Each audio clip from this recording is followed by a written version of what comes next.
ঘন ঘন প্রস্রাব হওয়ার অনেক কারণ থাকতে পারে, যার মধ্যে সাধারণ কিছু কারণ হলো স্বাভাবিক কারণ: অতিরিক্ত পানি বা তরল পান করা, ক্যাফিন বা অ্যালকোহলযুক্ত পানীয় বেশি বেশি পান করা, ঠান্ডা আবহাওয়া। স্বাস্থ্যগত কারণ: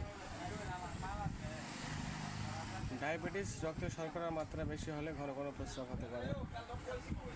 মূত্রনালীর সংক্রমণ ইউটিআই, বিশেষ করে নারীদের ক্ষেত্রে এটি একটি সাধারণ কারণ।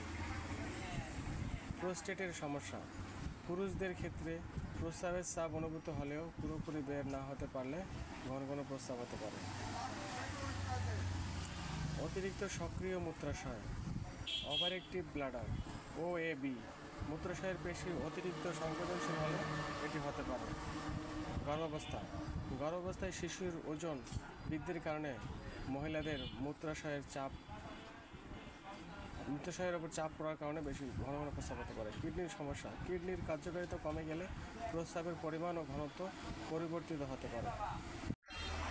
নিউরালজিক্যাল সমস্যা: নার্ভের সমস্যার কারণে মূত্রনালীর নিয়ন্ত্রণে সমস্যা হতে পারে। করণীয়: যদি এটি হঠাৎ করে বেড়ে যায় বা দীর্ঘদিন ধরে থাকে তবে ডাক্তারের পরামর্শ নেওয়া উচিত। পানি পরিমিত পরিমাণে পান করুন, খুব বেশি বা খুব কম নয়।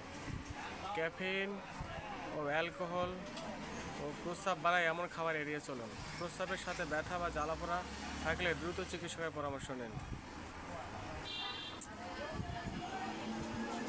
দৈনন্দিন জীবনে এরকম প্রয়োজনীয় ভিডিও পেতে লাইক, কমেন্ট, শেয়ার করুন। ফলো দিয়ে আমাদের পাশে থাকুন। ধন্যবাদ।